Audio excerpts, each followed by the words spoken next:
So let's crack on with Atmosphere 101. What do we need to know about the Earth's atmosphere and how it protects us and how it's changed?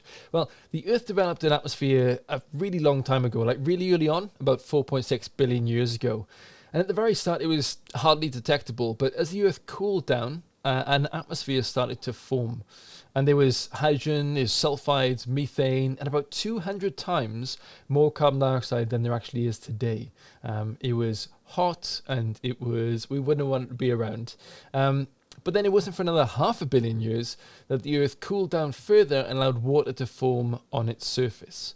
So the Earth it's really quite unique as far as we know in that it can hold water on its surface in large quantities because we're far enough away from the sun that water doesn't boil away as soon as it forms, and it's close enough to it that it doesn't just turn to ice straight away either.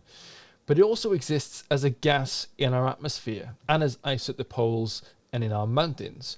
So we really are unique that it exists in all three forms here on the surface. Like I'm pretty sure there's no other planet in the atmosphere, in the solar system or anywhere else that we know where it does that, all three forms at exactly the same time. So there are other planets and moons in our solar system that have atmospheres. Venus is the most famous example with a really hot, dense atmosphere that's made up mostly of carbon dioxide. It has a pressure of about 90 times that of Earth's, and it's 467 degrees Celsius on average. So not a place you want to go holiday in. But then there's also a moon, Titan, which orbits Saturn. It's actually my favorite moon. I'd encourage everyone to pick a favorite moon from the solar system. Like Europa is a good shout. Quite like Ganymede. Mimas is pretty good. Our moon is awesome. But Titan's my favorite. It has a thick atmosphere, a little bit like early Earth's. So it resembles an early Earth. But Mars and Pluto as well, they both have really thin atmospheres. So we're not unique in our atmosphere, just in the makeup of it and what it can hold. So our atmosphere developed in sync with life. So it was kind of made for us, and we were kind of made for it. So any changes to our atmosphere is going to impact the things that live here on Earth. And it's made up of around about 78% nitrogen, 21% oxygen, and about 0.9% argon and 0.1% other trace gases. So little bits of other things too, but oxygen and nitrogen being the biggest components. It's pretty useful, oxygen, to us because it comes because we breathe it, obviously, and it comes as a byproduct of life here on Earth as well. And nitrogen is also pretty useful to life and doesn't really react with anything else in the air or solar radiation, which is why there's just so much of it. Like I said, 78% of the atmosphere is nitrogen. And all the other gases will interact with the environment in a slightly different way and have different properties. But the big change over the past few hundred years has been the amount of carbon dioxide in the environment, and that has a few, let's say, predictable consequences. So carbon itself is a molecule, and it's absolutely essential to life. We are all carbon-based animals, us and all the animals around. So stored within us and all animals and plants on Earth is a lot of carbon. In fact, you guys are made up of around 20% carbon. Not necessarily in these places, like it's not just your legs that's 20% carbon, but then 10% hydrogen as well, 65% oxygen. You know, it's hydrogen and oxygen go together really, really well to form water. And then some other things as well. So that other stuff could be absolutely anything. But for me at the moment, 90 to 95% coffee in some shape or form. So when animals and plants then perish, the carbon and hydrogen can get stored with them underground or in the ground some way, sometimes at the bottom of the ocean as well. And it's a great way of locking up carbon so that it isn't in the atmosphere anymore.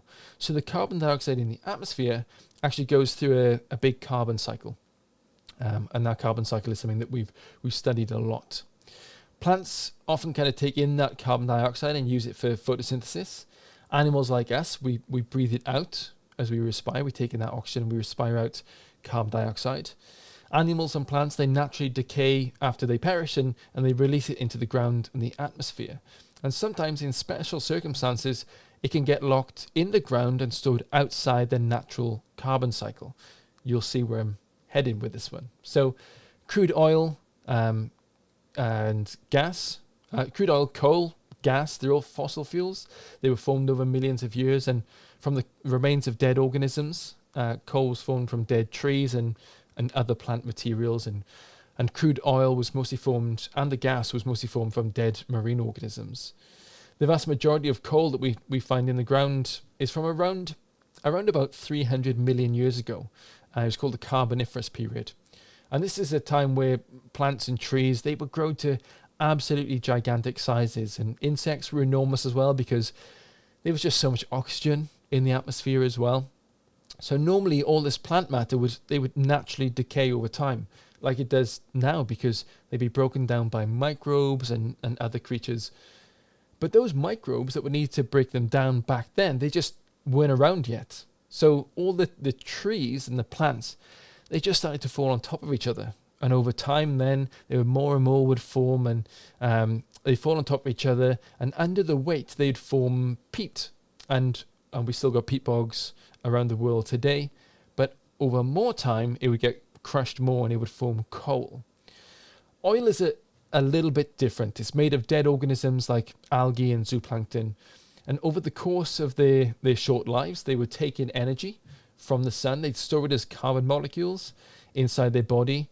And then when they died, they would sink to the bottom of the ocean, where those microorganisms, they just pile up over time as well. And over millions of years, that just built up more and more pressure, more and more heat.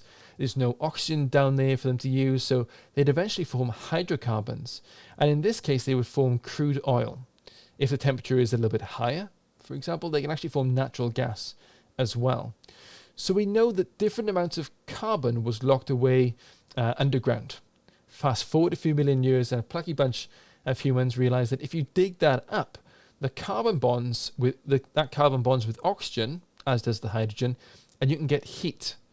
The byproduct of that burning process is what we know as carbon dioxide. And we've been able to extract heat from wood for a long time. But the thing is, you chop down a tree and burn it, and then you have to wait a long time for a new one to grow. So you can chop down a tree, you can burn it pretty quickly, but that new tree, to capture all that carbon in, is just going to take a long time. With coal especially, it's around 60 million years of wood and other plants all bunched up into a neat little coal seam that you can dig out the ground and then you can burn.